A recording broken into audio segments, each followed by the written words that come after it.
Billionaire CEO didn't know the woman he married. When he filed for divorce, she smiled. The crystal chandeliers of the grand ballroom at the Four Seasons cast a fractured, icy light across the sea of Manhattan's elite. The air was thick with the scent of jasmine, expensive cologne, and the quiet hum of predatory wealth. This was the 10-year anniversary gala of Tristan's conglomerate, a night designed entirely to feed his boundless ego. He stood at the center of the room, a glass of vintage champagne in his hand, looking every bit the master of the universe in a pristine charcoal Brioni suit. Beside him stood Genevieve. She wore a simple, floor-length black silk gown, her posture perfectly straight, her demeanor quiet. To the billionaires and socialites swirling around them, she was merely Tristan's unremarkable shadow, a quiet, plain woman who had somehow managed to hold the attention of a titan for 5 years. Tristan leaned in close to her ear. To an observer, it might have looked like a gesture of affection, but his voice was dripping with venom. "You are embarrassing me just by standing there," he whispered, his tone flat and utterly cruel. "You bring absolutely nothing to this table. You are worthless to a man of my stature." Genevieve did not flinch. She did not look away from the crowd. She simply took a slow, deliberate sip of her sparkling water. A waiter in a crisp white jacket approached with a silver tray. But instead of hors d'oeuvres, resting precisely in the center of the tray was a thick manila folder. Tristan picked it up and dropped it onto the cold marble table in front of her. "Sign them," he ordered. "My lawyers finalized the divorce papers this afternoon. I am leaving you exactly what you brought into this marriage." "Nothing." Genevieve looked down at the document. Tristan sneered, bracing himself for the tears, the begging, the public collapse he so desperately wanted to witness to validate his own cruelty. Instead, Genevieve's eyes quickly scanned the front page. Her gaze locked onto the complex, deliberately obscured offshore tax loophole his lawyers had cited to protect his personal assets. Her eyes tracked the legal jargon with the practiced, lightning-fast rhythm of a seasoned corporate predator. It was the exact same proprietary asset-shielding structure she had personally engineered for a European banking cartel 10 years ago. Tristan watched her eyes moving across the page and scoffed, assuming she was simply too uneducated to comprehend the legal terminology. If he had looked more carefully at her expression, he might have turned back. He did not look carefully. "Hi, my beautiful story family. Welcome home to Mr. James Stories. How is everyone doing today? Please, leave a heart in the comments below, just so I know you are safe and resting with us. May your struggles shrink in the face of hope. If no one has told you today, you are precious. Let us set all that aside and dive into another story together." Now, back to the story. Genevieve did not reach for a pen. She did not raise her voice. Silence is power, and the silence she gave him then was the most expensive thing he had ever received. She looked up at Tristan, her expression perfectly composed, her dignity wrapped around her like an iron shield. And then, to his absolute bewilderment, she smiled. It was not a smile of sorrow, nor a fragile attempt at bravery. It was a terrifyingly calm, knowing smile. It was the smile of a woman who was already 3 moves ahead. "Are you laughing?" Tristan hissed, his face flushing with sudden, uncontrollable anger. The fact that she was not crumbling before him felt like an insult to his dominance. "You are being thrown out onto the street, Genevieve. You have no money. You have no power. You are a ghost." "A ghost," she repeated softly, her voice smooth and unbothered. She reached into her small clutch and withdrew a heavy, unmarked envelope made of thick, embossed stationery. She set it gently on top of his divorce papers. "Enjoy the gala, Tristan. It will be your last." Without another word, Genevieve turned and walked away. The crowd parted for her instinctively, drawn by a sudden, undeniable aura of authority that she no longer bothered to hide. Tristan scoffed, straightening his Brioni jacket. He picked up his champagne, dismissing her dramatic exit as the pathetic last grasp of a desperate woman. He glanced down at the heavy envelope she had left behind and shoved it into his pocket without opening it. He thought he had won. He had no idea that the document resting inside his pocket was the first fatal strike from a shadow investor rapidly dismantling his empire, and that his quiet, worthless wife had just initiated his absolute destruction. The heavy oak doors of the penthouse suite swung shut, sealing Genevieve inside the cavernous, cold marble foyer. The rain had started to fall over Manhattan, slicking the massive floor-to-ceiling windows with silver streaks that mirrored the city's neon pulse. She did not turn on the lights. She walked through the darkness with the absolute certainty of someone who owned the shadows. Within an hour, Tristan arrived. He slammed his keys onto the embossed leather console, the sharp crack echoing through the empty space. He had left the gala early, eager to witness the devastation he assumed was waiting for him at home. He found Genevieve standing by the door, a single, understated leather travel bag resting at her feet. "Packing already?" Tristan mocked, loosening his silk tie with a cruel, satisfied smirk. "I told the doorman to disable your access key at midnight. You are taking nothing from this penthouse. Everything here, every piece of art, every piece of furniture, belongs to me. You are nothing."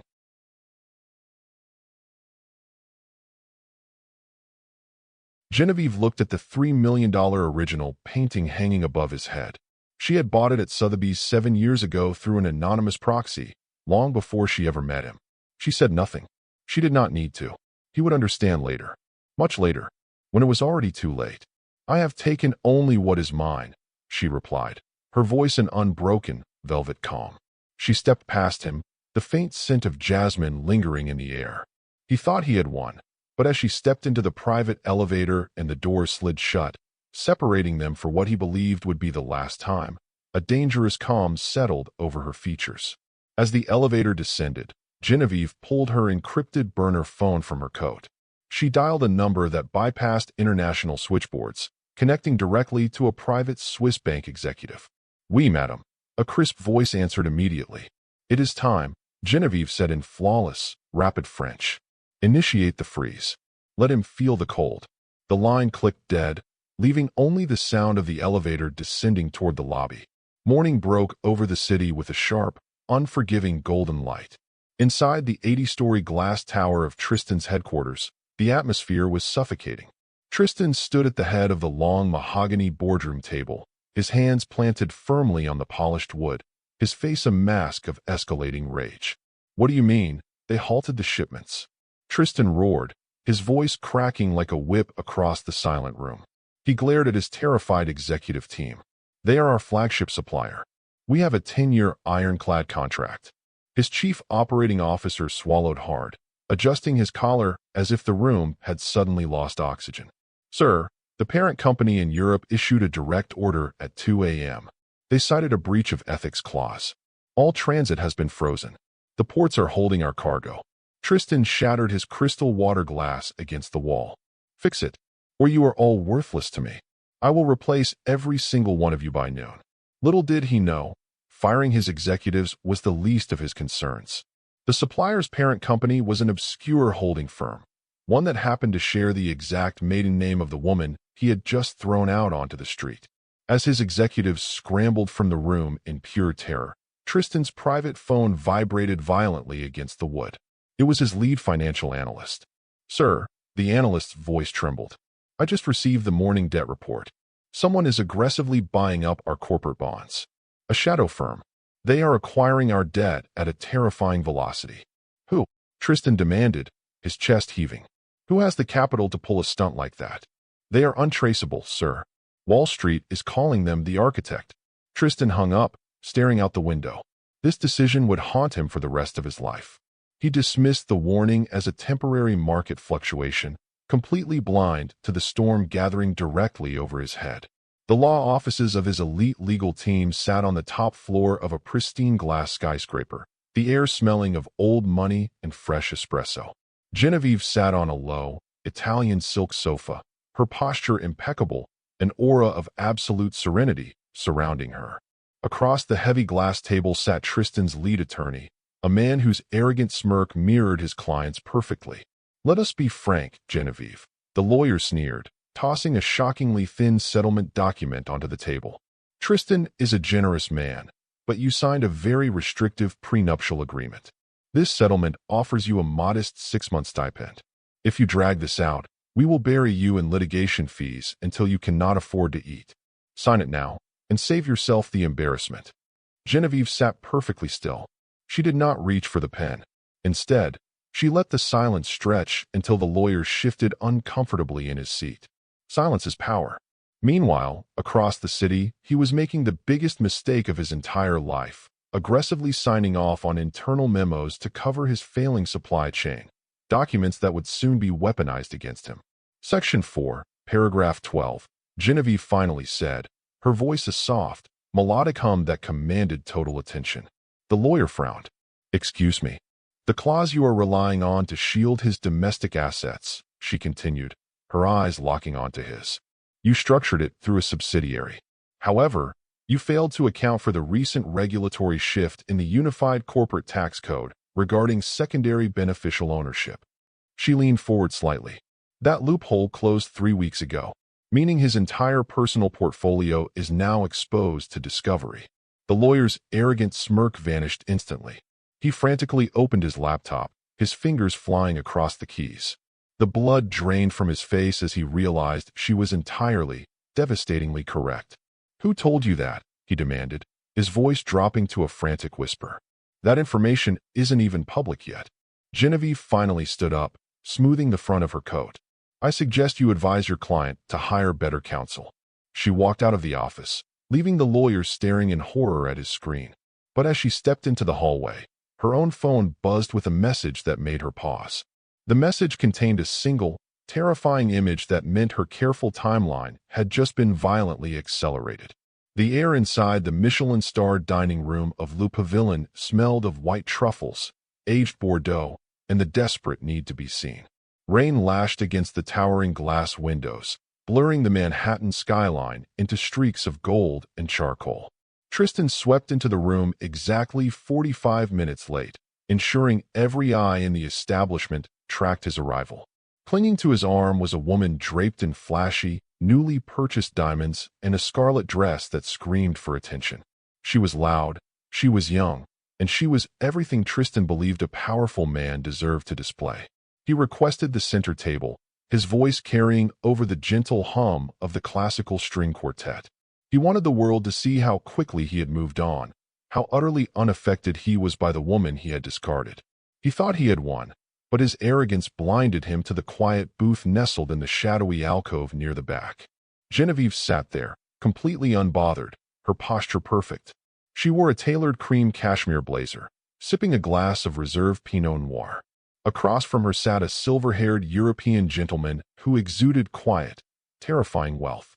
Tristan paraded his new partner past their table without even noticing his soon-to-be ex-wife seated just inches from his path. Genevieve did not flinch. She did not avert her gaze. She simply watched the man who had tried to destroy her, observing his frantic need for validation like a scientist studying a particularly flawed insect. Her companion leaned forward, his voice a low, gravelly whisper. Is that him, madam? The one who thought you were nothing? It is, Genevieve replied, her voice smooth and cool as polished marble. Let him enjoy his wine. The glass is about to shatter. Tristan spent the next 2 hours ordering the most expensive items on the menu, his booming laughter echoing offensively through the refined space. He encouraged his new partner to purchase whatever she desired, sliding his exclusive black card across the white linen tablecloth when the exorbitant bill finally arrived.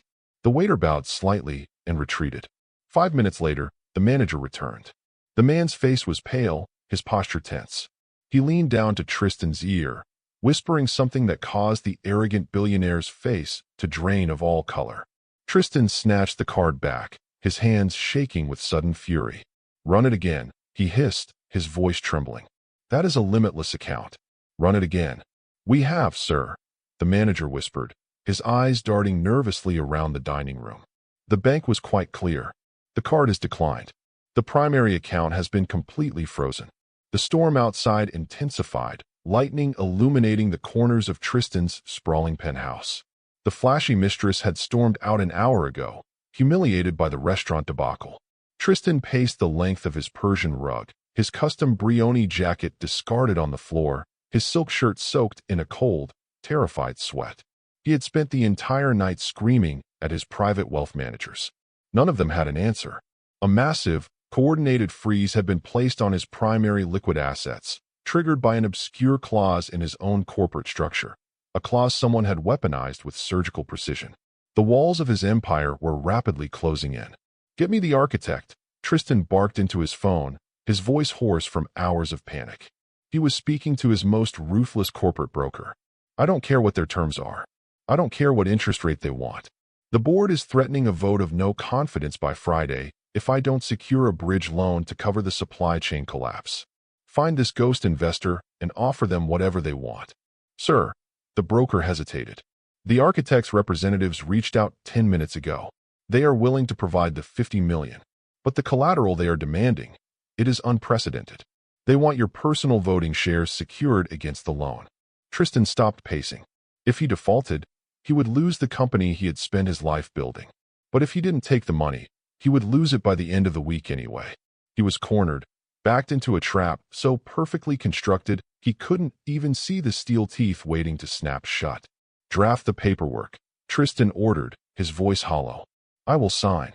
Meanwhile, across the city, he was making the biggest mistake of his entire life. Genevieve sat in a stark, hyper-secure office illuminated only by the glow of 3 massive monitors. Her fingers rested lightly on the keyboard. A digitized contract appeared on the center screen, bearing Tristan's electronic signature. He had agreed to hand over his life's work for a desperate gasp of air.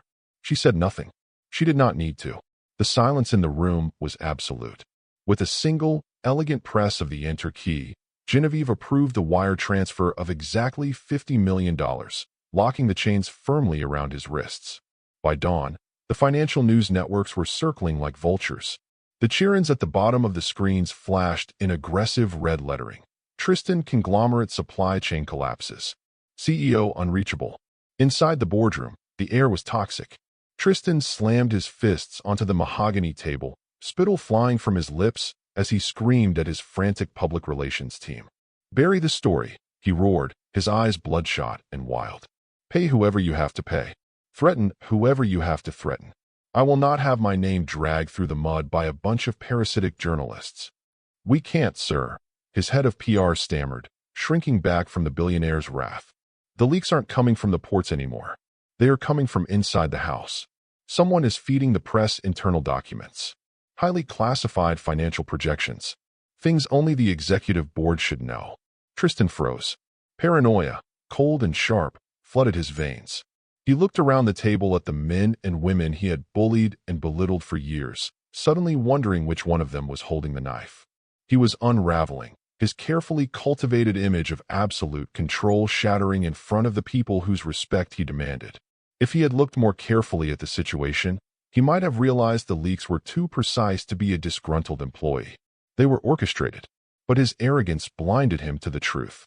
He fired his head of PR on the spot, storming out of the room and leaving a trail of terrified silence in his wake. Across town, a motorcycle courier pulled up to the glass headquarters of the Wall Street Journal. The rider walked into the lobby, his helmet obscuring his face, and dropped a heavy, wax-sealed envelope onto the reception desk.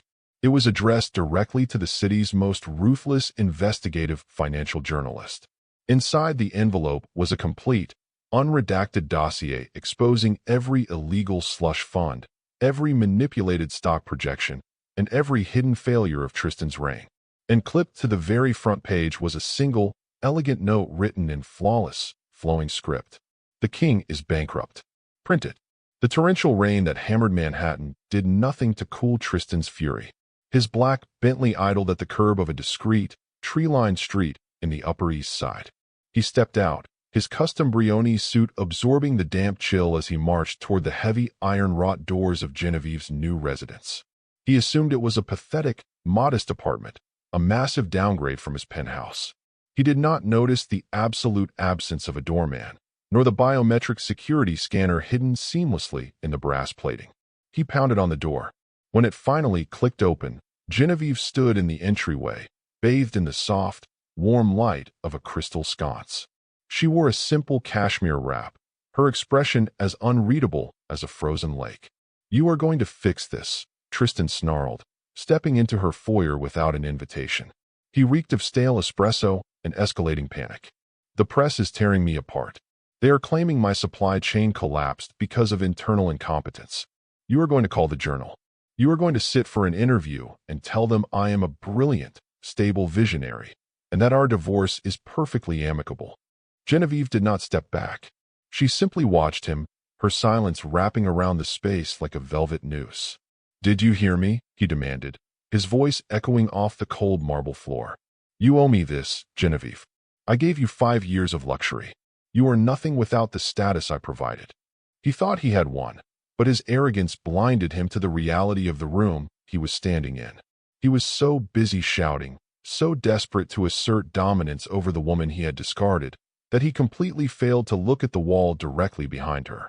Hanging in the entryway, perfectly illuminated, was an original, late-period Rothko. It was a masterpiece of crimson and shadow that had vanished from a private Sotheby's auction 3 years ago for exactly $3 million. Tristan, in his blind rage, brushed past it as if it were cheap wallpaper. "I am not speaking to the press, Tristan," Genevieve said softly. Her voice never rose above a whisper, yet it commanded the entire room. "Your failures are your own. Do not bring them to my door." Tristan's face contorted. "You will regret this," he spat, turning on his heel. "When I secure my new funding, I will make sure you never step foot in high society again." He slammed the door behind him. Genevieve remained perfectly still. If he had looked more carefully at her expression, he might have turned back. He did not look carefully. As his footsteps faded, her encrypted phone buzzed on the console table. A single message glowed on the screen. "The board has called an emergency vote." The atmosphere inside the 60-story corporate boardroom was thick enough to choke on. The floor-to-ceiling windows offered a panoramic view of the gray, weeping city, but no one was looking outside. The 12 men and women who sat around the massive mahogany table were staring directly at Tristan. These were his board of directors, the very people who had spent the last decade nodding at his every command, intimidated by his aggressive, bullying tactics. Today, they looked like a pack of starving wolves who had just smelled blood in the water. "The stock is down 18% in 48 hours, Tristan," the lead director, an elderly man with cold, calculating eyes, stated flatly. "The supply chain is completely frozen. Our largest retail partners are threatening to cancel their holiday contracts. And now, the Wall Street Journal has published a full expose on your hidden financial mismanagement." Tristan stood at the head of the table, his knuckles turning white as he gripped the polished wood. "It is a temporary liquidity issue," he lied, his voice tight. "A smear campaign orchestrated by competitors. I am handling it." "You are not handling it," a female board member cut in sharply. "Your primary liquid assets are frozen. Your personal accounts are locked in a sudden, highly suspicious audit. You have no cash flow." Meanwhile, across the city, he was making the biggest mistake of his entire life, completely unaware that the very woman orchestrating this massacre was currently selecting a new blend of loose-leaf tea in her sunlit kitchen. The lead director folded his hands. "You have exactly 48 hours, Tristan. Secure a bridge loan to cover the supply chain hemorrhage, or we will initiate a vote of no confidence and remove you as CEO. Are we clear?" Tristan's jaw clenched so hard his teeth ached. He had spent his entire life building this empire. The thought of losing it to a group of executives he considered beneath him was physically sickening. "I will have the capital by tomorrow," Tristan ground out. He stormed out of the boardroom, retreating to his private office. He locked the door, his hands shaking as he poured himself 3 fingers of aged scotch. He pulled his phone from his pocket and dialed his most aggressive corporate broker.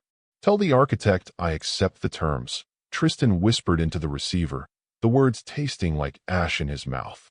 "Give them whatever collateral they want. Just get me the 50 million. "Understood, sir," the broker replied. "They have already drafted the documents. A courier is on his way to your office now. But, sir, the terms are absolute. If you default, they take everything." Tristan hung up. He didn't care about the terms. He just needed to survive the week. He would figure out how to outsmart this anonymous investor later. The leather chair in Tristan's office felt like a throne built on sand. Outside, the city was draped in the heavy, suffocating dark of a moonless night. The only light in the room came from the brass desk lamp, casting long, sharp shadows across the thick stack of embossed legal documents resting on his mahogany desk. His lead corporate attorney, the same arrogant man who had tried to bully Genevieve days earlier, stood nervously in the corner. "Sir, I strongly advise we have our legal team review this entire contract." Putting up your personal founder's shares as collateral is financial suicide if the supply chain doesn't correct immediately. I don't have time for a review. Tristan snapped, his voice echoing off the wood-paneled walls. The board will execute me at dawn if I don't walk in there with guaranteed funding. Hand me the pen. The lawyer hesitated, then retrieved a gold-plated Mont-Blanc pen from his breast pocket and handed it over. Tristan flipped to the final page of the heavy document. He did not read the intricate clauses governing the immediate transfer of voting rights in the event of a microscopic margin call. He did not read the asset seizure protocols that bypassed standard arbitration. His arrogance convinced him that no one, not even this mysterious architect, was smarter than he was. He aggressively scrawled his signature across the bottom line, pressing so hard the gold nib nearly tore the thick, expensive paper. As he signed, his eyes flicked briefly to the line directly below his own. The signature block for the lending party was completely blank. It simply read, "Authorized signatory, the Architect Holding Group." "Take it," Tristan ordered, shoving the folder toward the waiting courier, a man dressed in an immaculate, unmarked black suit. "Wire the funds immediately." The courier nodded silently, taking the documents and slipping out of the office like a ghost. Tristan leaned back in his chair, exhaling a long, shuddering breath. He poured himself another glass of scotch, a triumphant, arrogant smirk returning to his face. He had outmaneuvered the board. He had saved his empire. This decision would haunt him for the rest of his life. 15 minutes later, the courier stepped into a private, soundproof town car waiting in the underground garage. He opened his encrypted tablet and scanned the final page of the signed contract. Across the city, Genevieve's personal secure server chimed softly. She was sitting in a velvet armchair, a cup of chamomile tea warming her hands. She opened the digitized file. There, in stark black ink, was Tristan's signature. He had just legally handed over his entire life's work. Genevieve set her teacup down on the saucer. The porcelain made a quiet, definitive clink. She picked up a customized stylus and, with smooth, elegant strokes, signed her true, full name onto the blank line. The crystal room of the Plaza Hotel smelled of white orchids, vintage champagne, and polite malice. Sunlight poured through the towering arched windows, illuminating the diamonds of Manhattan's most elite socialites who had gathered for the annual Children's Hospital charity luncheon. Genevieve arrived precisely on time, wearing a flawlessly tailored ivory Dior suit that spoke of old money and quiet confidence. She moved through the room with the grace of a queen who had never been dethroned. Whispers followed her like a shadow. Everyone in the room had seen the morning papers. Everyone knew Tristan was publicly divorcing her and that his empire was currently hemorrhaging money. To them, she was a discarded liability, a woman about to be erased from their exclusive world. Beatrice, a notoriously vicious society wife whose husband sat on Tristan's board, intercepted Genevieve near the silent auction tables. Beatrice held a flute of champagne, her smile thin and predatory. "Genevieve, darling." Beatrice cooed, her voice carrying just enough volume to ensure the surrounding women could hear. "We were all so surprised you showed up today. Given the impending divorce and Tristan's financial tightening, we assumed you would be stepping down from the charity committee. It takes quite a bit of capital to maintain a seat at this table." Genevieve did not flush. She did not look away. She simply looked at Beatrice with an expression of profound, terrifying pity. "Wealth is loud, Beatrice," Genevieve replied, her voice a soft, velvet hum that instantly silenced the immediate circle of eavesdroppers. "Power is quiet. I suggest you remember the difference before your husband's board meeting on Friday." Beatrice's predatory smile faltered, her eyes widening in confusion and sudden fear. How could Genevieve possibly know about the emergency vote of no confidence? Before Beatrice could stammer a response, the charity director tapped a silver spoon against a crystal glass at the front of the room. The murmurs died down. "Ladies, before we begin our luncheon, I must announce something extraordinary." The director beamed, her voice trembling with excitement. "We have just received the largest single anonymous endowment in the history of this foundation. A staggering $10 million has been wired to our accounts this morning from a private trust." The room erupted in shocked gasps. Beatrice looked frantically around, trying to spot the billionaire benefactor. The donor wishes to remain entirely anonymous. The director continued, wiping a tear from her eye. We only know the trust is registered under 2 initials. G.L. Genevieve Laurent. Her maiden name. Genevieve picked up a crystal glass of sparkling water, took a delicate sip, and turned her back on Beatrice. She said nothing. She did not need to. If the women in the room had looked more carefully at her expression, they might have understood the tectonic plates shifting beneath their feet. They did not look carefully. The air in Tristan's executive office was thick with the suffocating stench of fear. He sat behind his massive mahogany desk, staring at the finalized, countersigned bridge loan documents his broker had just hand-delivered. The $50 million had cleared his accounts. He had survived the board's ultimatum, but the victory tasted like ash. His lead attorney burst through the double doors, his face the color of wet chalk, a frantic sheen of sweat on his forehead. "Sir," the lawyer gasped, slamming a secondary portfolio onto the desk. "You didn't let me read the final addendum. You signed the margin clause blindly. I secured the capital." Tristan roared, slamming his fist onto the wood. "The board is backed off. What is the problem?" "The problem, Tristan, is the collateral trigger," the lawyer hissed, losing all sense of professional deference. "The Architect Holding Group didn't just take your voting shares as collateral. They embedded an automatic transfer protocol. If our stock price drops another 5% by the end of the trading week, the shares bypass arbitration. They default directly to the lender. You won't just owe them money. They will legally own the company." Tristan's stomach violently dropped. The room spun. He snatched the document, his eyes finally scanning the labyrinth of legal traps he had arrogantly ignored the night before. It was a masterpiece of corporate warfare, structured with a ruthlessness he had never encountered. "Who are these people?" Tristan demanded, his voice dropping to a terrified whisper. He flipped to the signature page. The authorized signatory line was an illegible, elegant scrawl, but below it was the registered corporate address of the holding group in Zurich. Tristan froze. He knew that address. He had seen it on a piece of thick, embossed stationery just a few days ago. He frantically patted his jacket pockets, his mind racing back to the night of the gala. The heavy envelope Genevieve had left on the table, the one he had shoved into his pocket and forgotten. He pulled his jacket from the coat rack and dug his hand into the silk lining. He pulled out the crumpled envelope. He flipped it over. The return address printed in subtle gold foil perfectly matched the address of the firm that now held his life in its hands. He thought he had won, but he was holding the instrument of his own execution. The realization hit Tristan like a physical blow. The supply chain collapse, the leaked financial dossier, the impossibly strict bridge loan. It was not a string of terrible luck. It was a coordinated siege. And somehow his worthless, quiet wife was connected to the very people orchestrating it. He lunged for his desk phone, his hands shaking so violently he knocked his crystal tumbler to the floor. It shattered, sending shards of glass and expensive scotch across the Persian rug. He didn't care.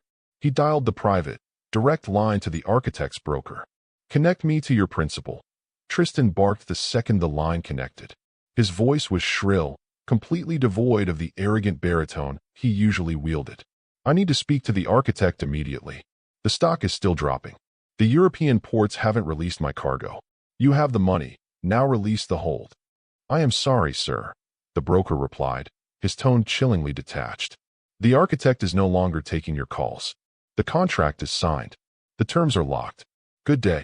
The line went dead. Meanwhile, across the city, he was making the biggest mistake of his entire life, completely unaware that the predator he was hunting was already inside the house. Tristan found a secondary, encrypted number buried in the contract addendums. He dialed it from his personal cell phone, pacing his office like a caged animal. The phone rang once, twice, 3 times. It clicked to a generic, automated voicemail. "Listen to me," Tristan begged into the receiver, his pride entirely broken. "Name your price. I will double the interest. I will give you board seats. Just unlock the supply chain before the market opens tomorrow. Please." Miles away, in a penthouse overlooking the glittering expanse of Central Park, Genevieve sat in a velvet armchair. The rain tapped gently against the glass. On the table beside her, a heavy, encrypted burner phone was lighting up with Tristan's private number. She listened to the voicemail as she poured a cup of Earl Grey tea. She heard the sheer terror in his voice, the desperate begging of a man who had finally realized he was bleeding out. She said nothing. She did not need to. She simply deleted the voicemail and took a slow, deliberate sip of her tea.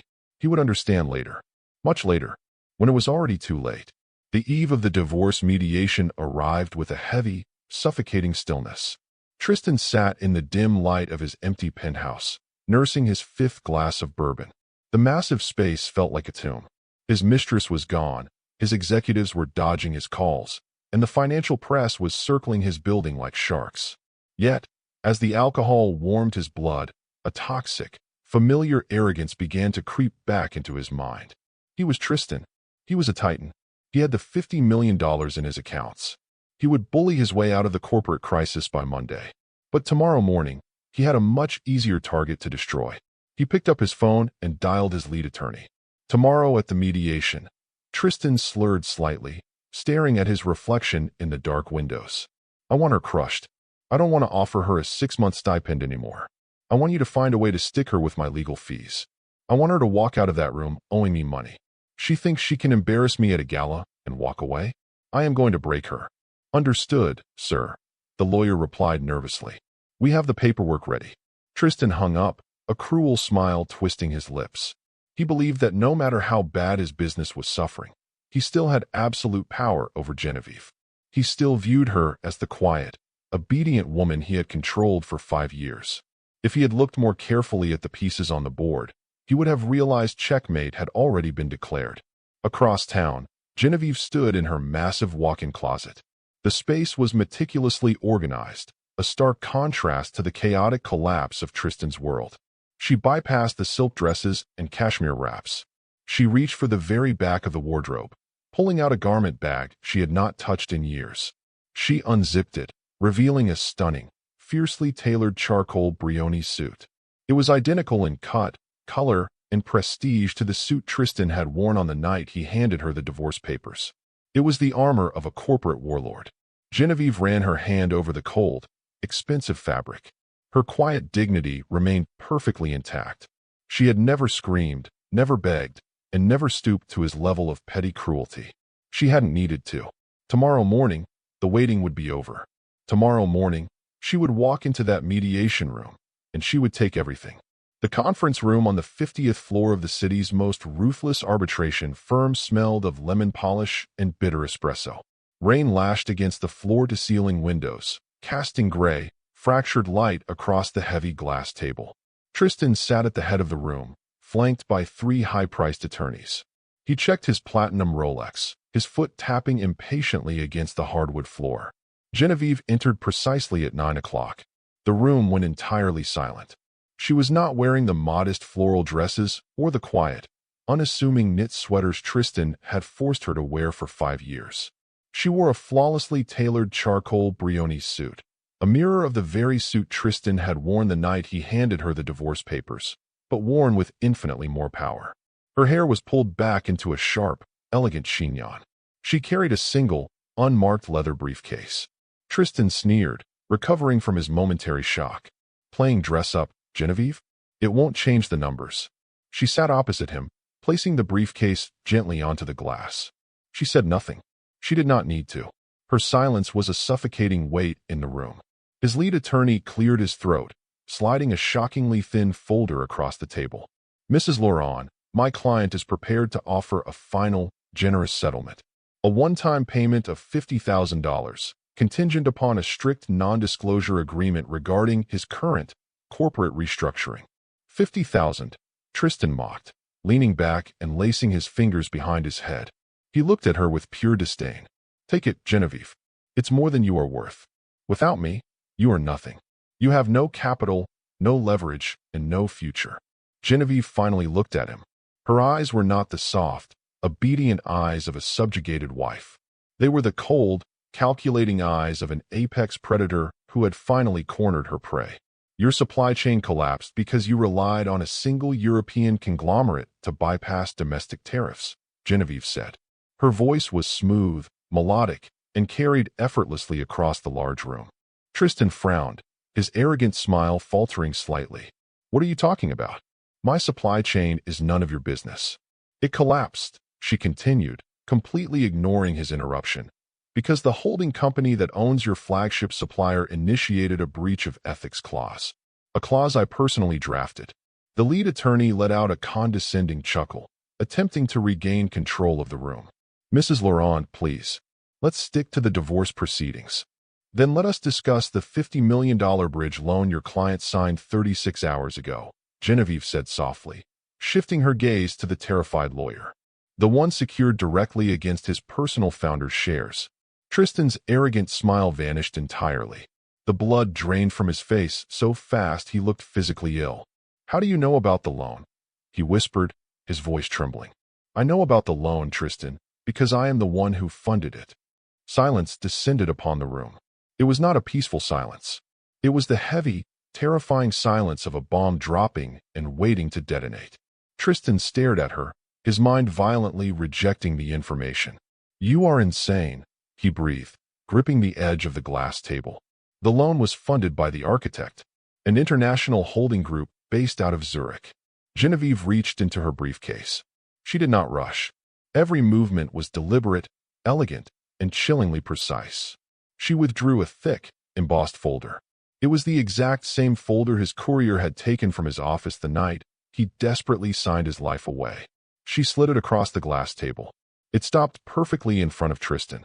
Open it, she commanded softly. Tristan's hands shook uncontrollably as he flipped open the heavy cover. He stared at the final page. There, in stark black ink, was his aggressive, arrogant signature. And right beneath it, on the line designated for the authorized signatory of the architect holding group, was a name written in flawless, flowing script. Genevieve Laurent. You? Tristan choked out, his voice cracking as the room began to spin. You are the architect? For the last 5 years, you told me I brought nothing to the table, Genevieve said, her voice dropping to a dangerous, icy whisper. You paraded me around as a quiet, penniless accessory while I quietly bought up your debt, infiltrated your supply chain, and engineered the very crisis that forced you to hand me the keys to your entire empire. He thought he had won. He thought she was a ghost. He had no idea he had married the very executioner who was now lowering the axe. The market opened 10 minutes ago, Genevieve stated, checking her delicate Cartier watch. Your stock has dropped the final 5% required to trigger the margin clause. You have officially defaulted on the loan, Tristan. She stood up, slowly buttoning her charcoal jacket, looking down at the broken man before her. You offered me nothing in this divorce. I am accepting your terms. I am taking the company instead. Tristan shot to his feet, his heavy leather chair crashing violently to the floor behind him. It's a forgery, he screamed, his voice echoing frantically off the glass walls. Panic, raw and unfiltered, stripped away every ounce of his polished billionaire persona. You forged this. You don't have $50 million. Genevieve remained standing, perfectly still, radiating an absolute, chilling calm. She did not raise her voice. She simply watched him unravel.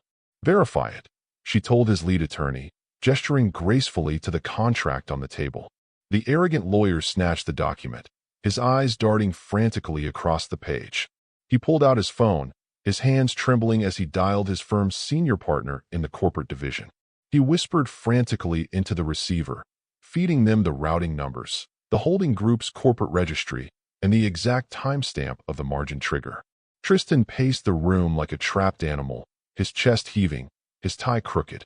You are going to prison for this, Genevieve. This is fraud. I am going to bury you. If he had looked more carefully at his own lawyer's face, he might have realized his threats were entirely empty. He did not look carefully. The attorney slowly lowered his phone, his face the color of wet ash. He looked at Tristan, his expression a mixture of profound horror and deep self-preservation. Sir, the lawyer whispered, his voice trembling so badly he could barely form the words. The signatures are ironclad. The holding group is registered in Zurich under her maiden name. The routing numbers for the 50 million trace directly back to a private trust she controls. She is the sole proprietor of the architect.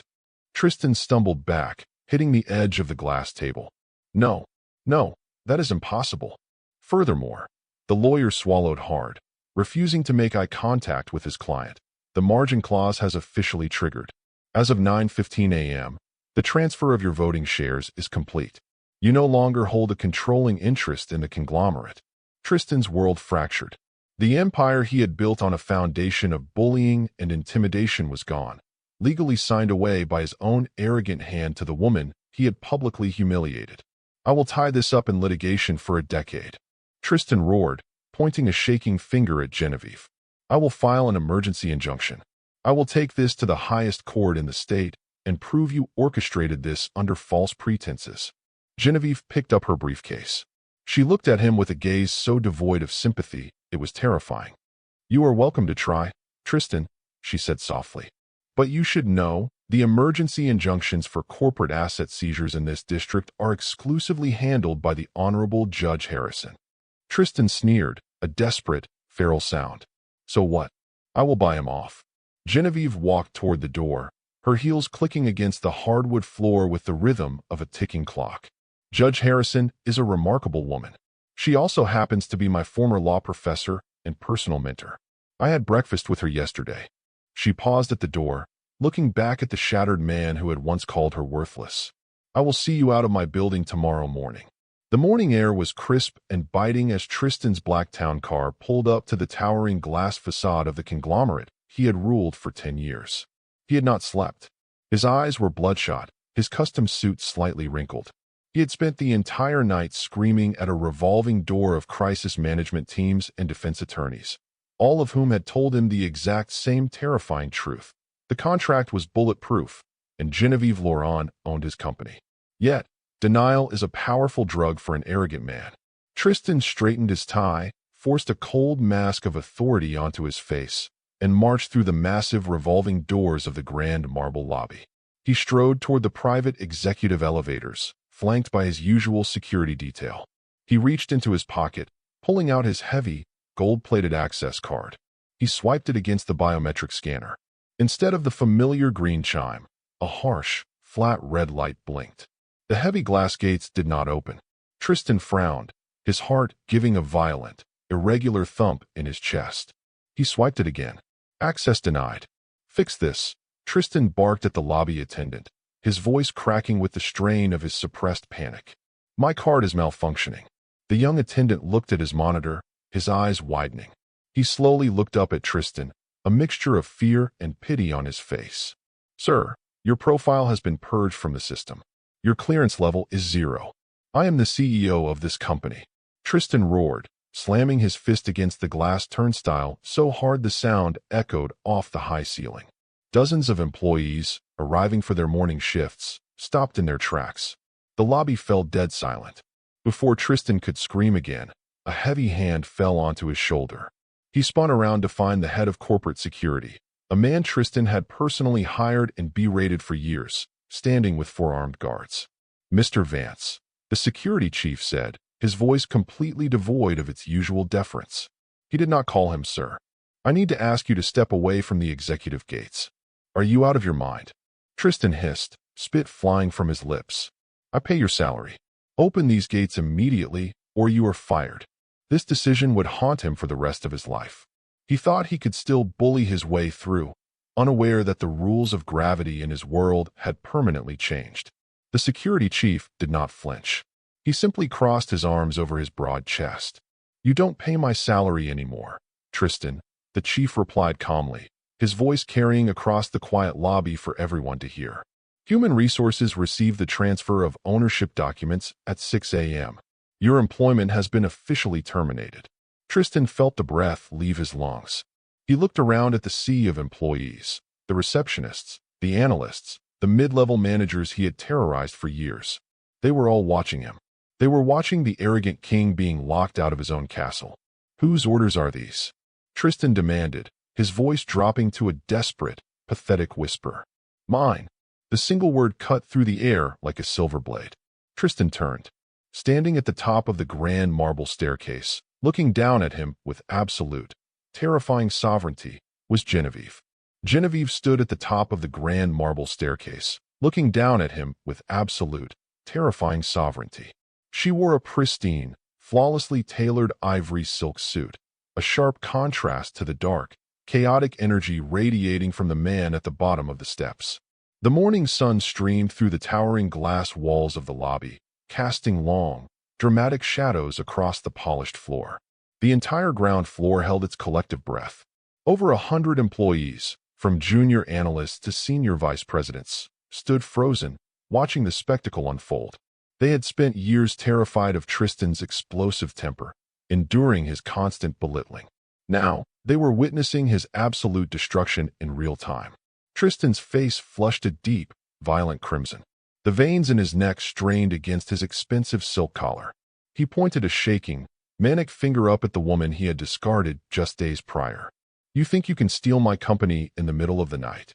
Tristan screamed, his voice cracking, entirely stripped of its usual commanding baritone. "I built this empire. You are nothing but a parasite. I will have you arrested before noon." Genevieve began to descend the stairs. She did not rush. Her heels clicked against the cold marble with the steady, inevitable rhythm of a metronome. Silence is power. She did not raise her voice to match his frantic screaming. She let his own hysteria echo through the cavernous space, exposing his pathetic lack of control to everyone he had ever bullied. When she reached the bottom step, she stopped just out of his reach. The security guards tightened their perimeter around him. "You did not build an empire, Tristan," Genevieve said softly. Her voice was a smooth, icy whisper that carried effortlessly across the silent lobby. "You built a house of cards on a foundation of hidden debt and exploited labor. I simply collected what was owed." Tristan lunged forward, his hands grasping desperately toward her, but the security chief shoved him back with a firm hand against his chest. Tristan stumbled, his custom Brioni jacket slipping off his shoulder, making him look disheveled and incredibly small. "You are trespassing," Genevieve stated, her eyes locking onto his with terrifying calm. "Mr. Vance no longer has clearance for this building. Escort him to the street. If he resists, call the police." "You cannot do this to me," Tristan roared, spittle flying from his lips as two heavy security guards grabbed his arms. He thrashed wildly, an undignified, humiliating display of a man entirely broken. "I am the CEO. I am Tristan Vance."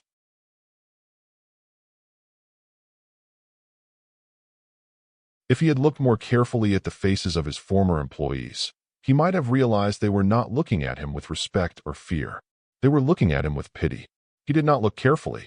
He was dragged backward through the sliding glass doors, screaming obscenities into the cold morning air, as Genevieve turned and walked gracefully toward the private executive elevator. Meanwhile, across the city, he was making the biggest mistake of his entire life, believing he still had a safety net to catch his fall. Tristan stood on the rain-slicked tarmac of the private Teterboro airfield. The wind whipped at his unbuttoned shirt. He was frantically scrolling through his contacts, his hands shaking so violently he nearly dropped his phone. His mistress stood under a large umbrella a few feet away, her face drawn into a tight, furious scowl as she gripped the handle of her Louis Vuitton luggage. "The cards are still declining, Tristan," she snapped, shivering in her designer trench coat. "The hotel told me they are holding my bags until the bill is settled. You promised we were going to the Hamptons. Tell the pilot to start the engines. I am freezing. I am handling it." Tristan snapped back, his eyes darting frantically toward the sleek, multi-million-dollar Gulfstream jet parked on the runway. It was his ultimate vanity project, the physical manifestation of his ego. He had purchased it with the very corporate slush funds Genevieve was currently auditing. He marched toward the boarding stairs, desperate to get into the air, to flee the suffocating reality of Manhattan. But before his foot could touch the first metal step, 3 men in dark suits stepped out from the hangar. "Tristan Vance," the lead man asked, holding a thick clipboard. "I don't have time for this," Tristan snarled, attempting to push past them. "Move." The man did not move. He simply handed Tristan a heavy, legally stamped document. "I am an agent of the Federal Banking Authority. We are executing an immediate asset seizure on this aircraft, pending the ongoing investigation into your frozen collateral accounts." Tristan stared at the paper, the words blurring together. "You can't take the plane. It's registered to my personal LLC." "Your personal LLC was absorbed by the Architect Holding Group at 9:15 a.m. this morning, sir," the agent replied flatly. "The aircraft no longer belongs to you. Please step away from the vehicle." Tristan's jaw dropped. He turned around, desperate for any shred of support. He looked toward his mistress, expecting her to validate his outrage. Instead, she was staring at him with cold, calculating realization. She looked at the repo agents, then back to the ruined billionaire standing in the rain. She did not say a word. She simply turned around, gripping her rolling luggage, and began walking toward the taxi stand at the edge of the airfield. "Where are you going?" Tristan shouted, his voice cracking with desperation. "Come back here." She did not even turn her head. She climbed into a yellow cab and drove away, leaving him completely alone on the wet tarmac as the bank officially towed his pride and joy into the hangar. He thought he had hit rock bottom, but the true nightmare was only just beginning. The storm rolling over Manhattan showed no signs of stopping. It was past midnight when Tristan finally arrived outside Genevieve's luxury apartment building. He was soaked to the bone, his $1,000 Italian leather shoes ruined by the filthy city puddles. He had spent the last 10 hours being systematically locked out of every bank account, every property, and every exclusive club he had ever claimed as his own. He was entirely, terrifyingly destitute. He stood under the grand awning of her building, shivering uncontrollably. He had managed to bypass the street gates by slipping in behind a delivery driver. He approached the glass doors and pressed the intercom button for the penthouse. He waited. He pressed it again. "Genevieve," he begged into the speaker, his voice a hoarse, pathetic whine. "Genevieve, please. I know you are up there. Pick up." Silence. "I have nowhere to go," he sobbed, the last remaining shred of his arrogance finally breaking under the weight of his absolute ruin. He leaned his forehead against the cold glass. "They took the penthouse. They took the cars. My accounts are frozen. I don't even have money for a hotel. Please, Genevieve. I am your husband. We loved each other once. You are a good person. Don't do this to me." The intercom crackled with a sharp burst of static. "I am not your wife, Tristan." Genevieve's voice flowed through the speaker, smooth, melodic, and entirely devoid of mercy. "And I am not operating out of goodness. I am operating out of justice." "I was stressed," Tristan pleaded, trying to manipulate her, desperately playing the victim. "The business was failing, and I took it out on you. I was wrong. I admit it. Just let me upstairs. Just give me a loan so I can hire an attorney. Please, Genevieve. I have nothing." He waited for her to soften. He waited for the quiet, obedient woman he thought he knew to take pity on him and open the door. He would understand later, much later, that the woman he married had never existed at all. "You are embarrassing yourself just by standing there," Genevieve said softly through the speaker. Tristan froze. The words sent a violent chill down his spine. "You bring absolutely nothing to this table," she continued, repeating the exact, venomous words he had whispered to her at the gala, but delivering them with a cold, terrifying finality. "You are worthless to a woman of my stature. I am leaving you exactly what you tried to leave me." "Genevieve, wait." "Nothing." The intercom clicked dead. Tristan collapsed onto his knees on the wet concrete, the rain washing over his ruined suit. He buried his face in his hands, weeping openly in the darkness. He was a completely broken man. But as he knelt in the freezing rain, he had no idea that the financial ruin was only the first phase of her plan, and that the legal onslaught heading his way by morning would ensure he never stood back up. The atmosphere inside the executive suite of the newly reclaimed conglomerate had shifted from toxic fear to a sharp, clinical efficiency. Genevieve sat at the head of the massive mahogany boardroom table, her posture impeccable in a tailored navy brioni blazer. The room smelled of fresh espresso and the crisp, expensive scent of newly printed financial dossiers. Spread out before her was the complete, unfiltered financial history of Tristan's 10-year reign. She had not fired the mid-level analysts or the support staff. She had merely removed the rod at the top. Now, the very employees Tristan had bullied were working tirelessly to unravel his web of deceit, motivated by a quiet, fierce loyalty to the woman who had restored their dignity. At the far end of the table sat a team of 4 elite forensic auditors. They had been working through the night, their eyes scanning decades of encrypted ledgers and buried subsidiary accounts.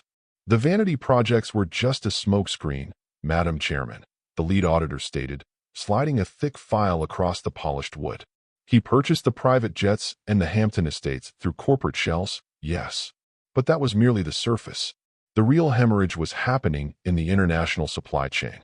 Genevieve opened the file. Her eyes, sharp and unyielding, scanned the columns of numbers. She said nothing. She did not need to. She simply traced the mathematical breadcrumbs Tristan had arrogantly believed no one would ever be smart enough to follow. He was over-invoicing the flagship European supplier by 30% on every shipment for the last 4 years. The auditor continued, his voice dropping to a disgusted whisper. He authorized the payments from the corporate treasury, but the excess capital never reached Europe. Tristan had always believed he was the smartest man in the room. He thought he had built an impenetrable fortress of wealth. He would understand later, much later, when it was already too late. He had left a paper trail so wide and arrogant it bordered on financial suicide. Genevieve turned the page, her expression perfectly composed. Where did the excess capital go? The auditor pulled up a digital map on the massive screen behind him. It bounced through 3 dummy corporations in the Cayman Islands before being deposited directly into a series of highly classified, personal offshore accounts. Accounts entirely controlled by Tristan Vance. He had not just mismanaged the company. He had been systematically robbing it blind to fund a secret billionaire's parachute. Genevieve closed the file. The soft thud of the cardboard cover echoed in the quiet room. The auditors held their breath, waiting for her command. Compile every wire transfer, Genevieve ordered, her voice a smooth, icy calm. Trace every routing number. Leave nothing in the shadows. The rain had finally stopped, leaving Manhattan wrapped in a cold, damp gray. Tristan sat in the corner booth of a cheap, neon-lit diner on the edge of the city. His custom suit was hopelessly wrinkled, his face shadowed with a 3-day beard. He was nursing a lukewarm cup of black coffee, paid for with the last few wrinkled bills he had found in his coat pocket. He was staring blankly at the wet pavement outside, his mind frantically trying to calculate a way back to the top. He still had the offshore accounts.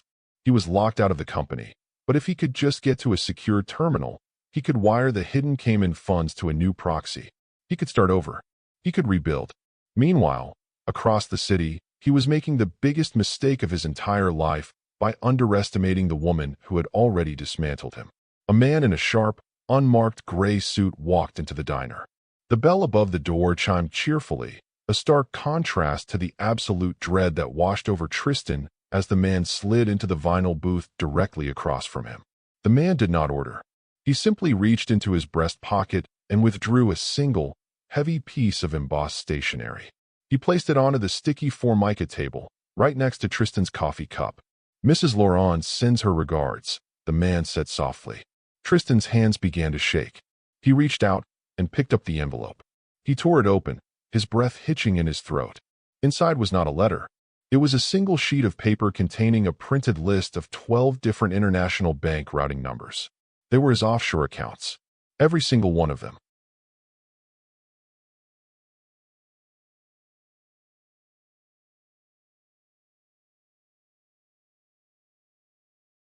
Printed at the very bottom of the page, in Genevieve's elegant, flowing script, was a single sentence. "I have the ledgers, Tristan." Tristan dropped the paper as if it had caught fire. The blood drained from his face, leaving him a sickening shade of pale. She didn't just take the company. She had found the slush funds. She had the proof of his embezzlement. "What does she want?" Tristan whispered, his voice cracking with pure, unadulterated terror. "Tell her I will give her the money. Tell her she can have it all." The man in the suit stood up, adjusting his cuffs. "She does not want your money, Mr. Vance. She already has it all. She simply wanted you to know that the illusion is over." As the man walked out of the diner, leaving Tristan sitting in horrified silence, the true weight of his situation finally crushed him. This was no longer a corporate divorce. He was not just facing bankruptcy. He was facing a decade in a federal penitentiary. Panic is a cold, isolating disease. Tristan stumbled out of the diner, his lungs burning as he gasped for air. He pulled out his phone, his thumb frantically swiping through his contacts. He needed a criminal defense attorney. He needed a fixer. He needed someone, anyone, who owed him a favor from his 10 years of ruling the Manhattan elite. He dialed his closest ally on the former board of directors, a man who had attended Tristan's wedding, a man who had vacationed on Tristan's yacht. The phone rang twice before clicking to voicemail. Tristan swore, dialing a powerful state senator he had heavily lobbied for years. "We're sorry, The number you have reached has been disconnected or is no longer in service. He dialed his country club president. He dialed his former fraternity brothers who now ran massive hedge funds. He dialed every man and woman who had ever smiled at his galas and drank his expensive champagne. Voicemail. Blocked numbers. Endless, deafening silence. The socialites and billionaires of New York were predators, and predators do not associate with bleeding meat. The moment the financial press reported that Genevieve Laurent had executed a hostile takeover and initiated a forensic audit, Tristan became radioactive. No one would take his calls. No one would offer him shelter. They were abandoning him to the wolves, exactly as he had abandoned Genevieve. He wandered for hours, aimless and utterly alone, until he found himself sitting on a cold stone bench in Central Park. The sky above was growing dark again. He buried his face in his hands, weeping for the empire he had lost, completely blind to the fact that he had destroyed it himself. Tristan Vance. Tristan flinched, looking up through his tears. Standing before him were two men in dark windbreakers. Printed in stark yellow letters across their chests were the initials, FBI. One of the agents held out a thick, sealed document. Tristan Vance, you are hereby served with a formal federal subpoena, the agent stated, his voice completely devoid of emotion. You are required to surrender your passport and present yourself at the district courthouse tomorrow morning at 8 a.m. for preliminary hearings regarding corporate embezzlement and wire fraud. Tristan stared at the subpoena. He did not reach for it. He could not move. The agent dropped the heavy document directly onto Tristan's lap. If he had looked more carefully at her expression the night of the gala, he might have turned back. He did not look carefully. And now, there was nowhere left to run. The Grand Theater of Sotheby's auction house hummed with the quiet, predatory energy of Manhattan's elite.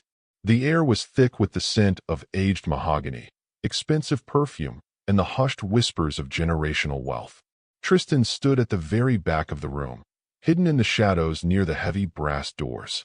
He wore an ill-fitting, off-the-rack suit, a humiliating, visible downgrade from his bespoke Brioni armor.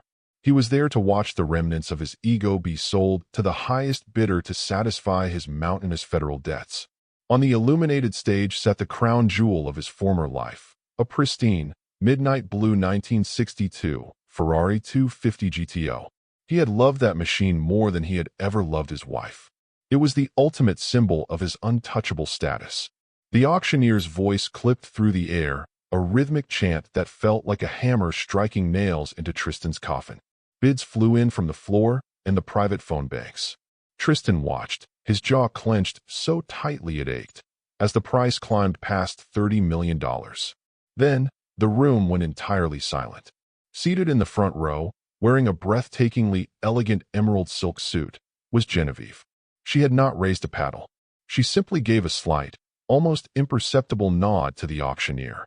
$40 million, the auctioneer announced, his voice echoing in the sudden quiet. Going once, going twice. Sold. To Madame Laurent. Tristan felt the bile rise in his throat. She had bought his favorite possession with the very money she had stripped from his empire. He thought this was the final insult. He thought she was merely flaunting her absolute victory. He would understand later, much later, that her vengeance was never about petty greed. It was about poetic justice. Genevieve stood up gracefully. The auction house director rushed to her side, presenting the gilded transfer papers. Genevieve did not take them. Have the vehicle transferred to the Riverside Women's Shelter Foundation, Genevieve instructed. Her voice was a soft, velvet hum, yet it carried effortlessly to the very back of the room where Tristan stood trembling. Instruct them to liquidate it immediately to fund their new housing wing. A machine built for one man's ego will now put roofs over the heads of 1,000 abandoned women. Tristan choked on his own breath, stumbling backward out the heavy brass doors and into the unforgiving city streets. The 60-story corporate boardroom was a sanctuary of glass, cold marble, and terrifying power. The 12 members of the board of directors sat around the massive mahogany table in absolute silence. Just weeks ago, these men and women had cowered under Tristan's explosive tantrums. Today, they sat with their hands folded, completely captivated by the woman at the head of the table. Genevieve wore a tailored charcoal blazer, her presence filling the room without her ever needing to raise her voice.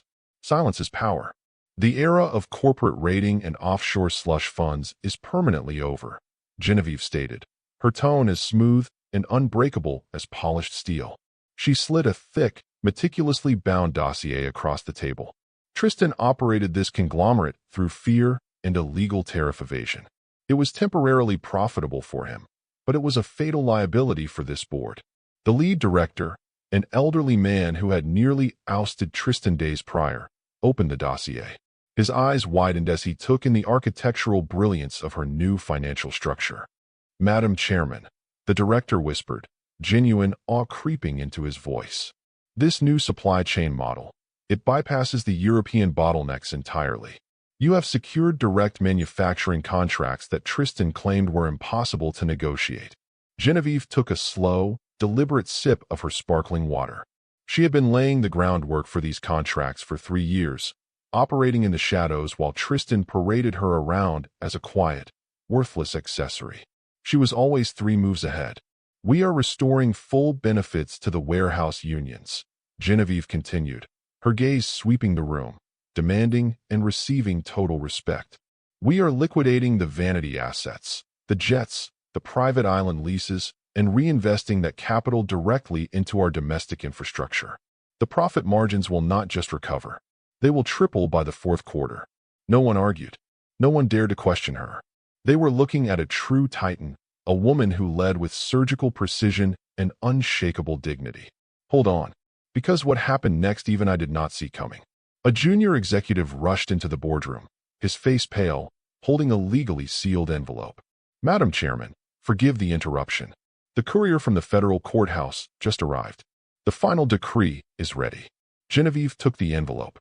She did not smile, but a quiet, profound peace settled over her features. The final chain was about to be broken.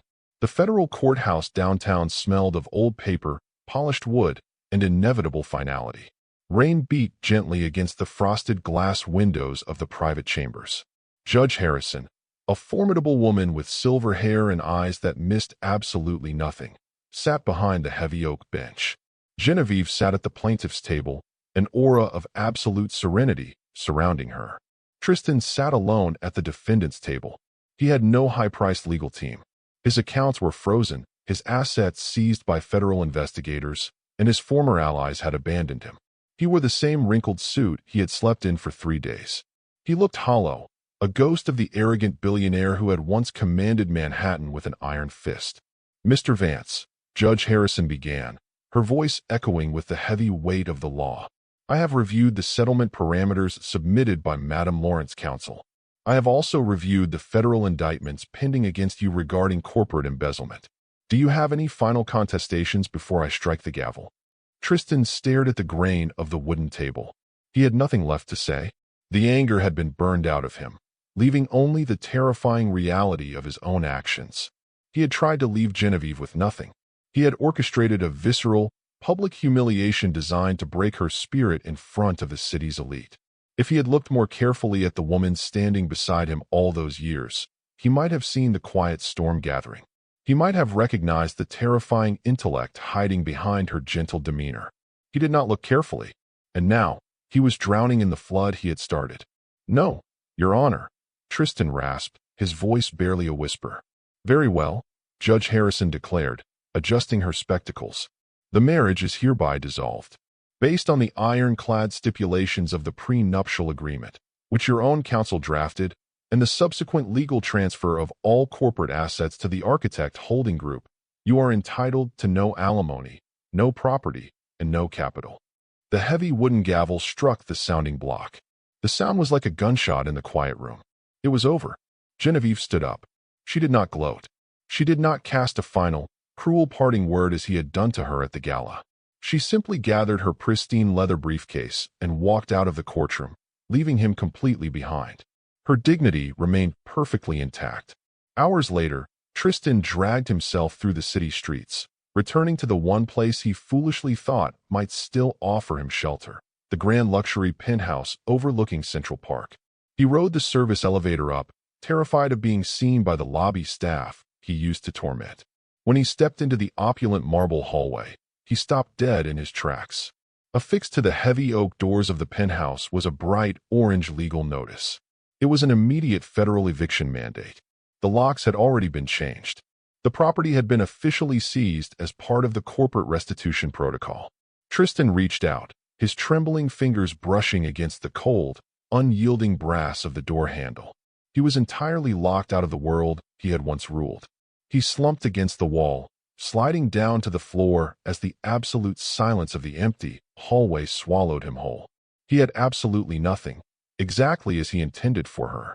The Monday morning sun cut through the heavy gray clouds, casting long, sharp beams of light across the Manhattan skyline. Inside the 60-story glass tower that had once served as the impenetrable fortress of Tristan's ego, the atmosphere was entirely transformed.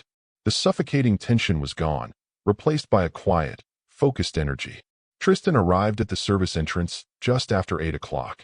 He was not flanked by his usual detail of elite, stone-faced security guards. He was accompanied by 2 federal agents in windbreakers. They had permitted him exactly 30 minutes to clear his personal, non-corporate effects from the executive suite under strict supervision. He held a single, flat-packed cardboard box. His hands, which had once signed $50 million deals without a second thought, now trembled as he awkwardly folded the cardboard flaps into place. The sound of the cheap material scraping against itself echoed humiliatingly in the freight elevator. When the doors opened on the 50th floor, Tristan stepped out, his eyes cast downward. He could not bring himself to look at the people he had spent a decade tormenting. The walk from the elevator to his former office felt like a march to the gallows. He passed the cubicles of the junior analysts he had routinely screamed at for minor typos. He passed the desks of the secretaries he had demeaned. Every single one of them stopped working. They did not jeer. They did not shout. They simply stood in absolute, deafening silence, watching the arrogant bully carry his empty cardboard box down the hall.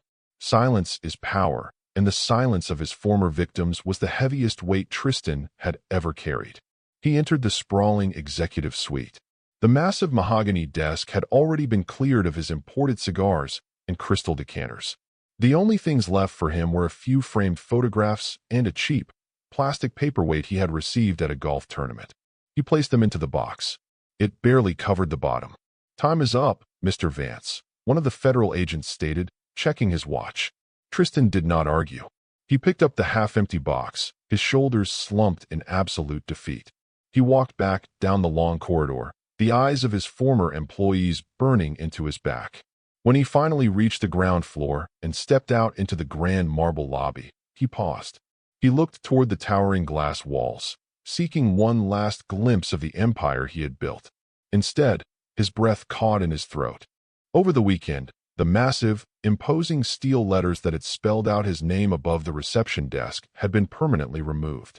In their place, gleaming in the morning light, were freshly forged letters of brushed gold. Laurent Holding Group. He stared at the name of the woman he had called worthless. He stared at the golden letters until his eyes watered, finally realizing the absolute magnitude of his failure. He tucked his cardboard box under his arm and walked out through the revolving doors, disappearing into the crowded, indifferent city streets. The boardroom of Laurent Holding Group smelled of fresh rain and possibility. Genevieve sat at the head of the mahogany table, not in an aggressive posture of dominance, but with the quiet, unshakable grace of a true leader. Surrounding her were not just the wealthy board of directors, but the regional managers of the supply warehouses, the heads of human resources, and the lead foreman from the international shipping ports. For 10 years, Tristan had banned these essential workers from the 50th floor, claiming their presence dirtied the pristine air of executive power. Genevieve had invited them to the table on her very first day. The pension funds that were illegally leveraged over the last 4 years have been completely restored, Genevieve announced, her voice a soothing, melodic calm that instantly put the anxious room at ease. Furthermore, the aggressive, retaliatory termination policies instituted by the previous administration are hereby abolished. We are a conglomerate, but we will no longer operate as a dictatorship. A collective exhale rippled through the room. The warehouse managers, men and women who had spent years terrified of losing their livelihoods to Tristan's erratic temper, looked at Genevieve with profound, fierce loyalty. However, The transition of power is rarely without its desperate challengers. A senior logistics executive, an old drinking buddy of Tristan's who had somehow survived the initial purge, cleared his throat aggressively. He leaned forward, attempting to physically intimidate the new chairman. "This is all very heartwarming, Madam Chairman," the executive sneered, a toxic remnant of the old regime. "But restructuring the union contracts will temporarily dip our quarterly projections. The shareholders will panic. I have already drafted a memo to the financial press expressing my deep concerns about your capability to manage the aggressive reality of this market." He smiled, a smug, arrogant expression that mirrored Tristan's perfectly. He thought he had outmaneuvered her. He thought he could bully her into backing down by threatening her public image. Genevieve did not flinch. She simply looked at him, her expression radiating absolute, terrifying pity. "You drafted the memo on your company-issued encrypted tablet at 2 a.m. this morning," Genevieve replied smoothly, not raising her voice a single decibel. "You then attempted to forward it to a contact at the Wall Street Journal." The executive's smug smile vanished instantly. "I intercepted the transmission at 2:05 a.m., Genevieve continued, sliding a printed copy of his exact email across the long table. It stopped perfectly in front of him. "I also took the liberty of reviewing your personal expense accounts from your trips to our European suppliers. It seems you and Tristan shared a fondness for creative accounting." The blood drained from the man's face. The warehouse manager stared at him with undisguised contempt. "Your resignation has already been drafted," Genevieve said, returning her gaze to her notes. "Sign it on your way out, and I will graciously decide not to forward your expense reports to the federal auditors currently dismantling your former friend. You have 10 minutes to clear your desk." The man stood up, his hands shaking, and fled the boardroom without another word. Genevieve looked back up at the remaining men and women, her dignity wrapped around her like an iron shield. She had just publicly severed the final rotting branch of Tristan's legacy. "Now," she said softly, "let us get back to work." Winter descended upon Manhattan with a bitter, unforgiving chill. The city was draped in a blanket of pristine white snow, softening the harsh edges of the towering skyscrapers. 7 months had passed since the hostile takeover. 7 months since the gavel fell. Tristan Vance was a ghost. He walked down the icy pavement of Fifth Avenue, his collar turned up against the biting wind. He was wearing a heavy, unremarkable wool coat he had purchased from a second-hand store. His face was gaunt, his once impeccable hair grown out and unruly. He had narrowly avoided federal prison by liquidating absolutely everything he owned to pay the massive restitution fines, leaving him entirely destitute. He now lived in a cramped, drafty studio apartment in Queens, working as a mid-level consultant for a minor logistics firm that didn't know his true history. He stopped on the corner, shivering, waiting for the crosswalk light to change. Directly across the street was the grand, illuminated entrance of Le Pavillon, the Michelin-starred restaurant where he had once arrogantly paraded his mistresses. A sleek, black Bentley pulled up to the curb. The restaurant manager, the same man who had nervously declined Tristan's frozen platinum card, rushed out into the snow with a large umbrella, bowing respectfully as he opened the heavy car door. Tristan froze, the bitter wind suddenly forgotten. Stepping out of the Bentley, looking more radiant and untouchable than ever, was Genevieve. She wore a breathtakingly elegant floor-length cashmere coat in deep emerald. Diamonds sparkled discreetly at her throat. She moved with the effortless grace of a woman who owned the world, surrounded by an aura of absolute peace. Flanking her were 2 of the city's most powerful senators and the visiting CEO of the European conglomerate she had successfully partnered with. They were hanging on to her every word. Tristan's heart pounded violently in his chest. His breath plumed in the freezing air. The contrast between them was devastating. She was a titan. He was a pedestrian. Desperation, toxic and pathetic, clawed at his throat. He took a step forward off the curb. He wanted to call out to her. He wanted to apologize. He wanted her to look at him, just for a second, to acknowledge that he still existed in her world. "Genevieve," he rasped, his voice weak against the howling city wind. She paused on the red carpet under the grand awning. For a fraction of a second, her gaze drifted toward the crowded street corner. Her eyes swept over the sea of shivering pedestrians. They passed directly over Tristan's face. She did not widen her eyes. She did not frown. She did not register even a flicker of recognition. She looked through him as if he were entirely invisible, as if he were nothing but a trick of the falling snow.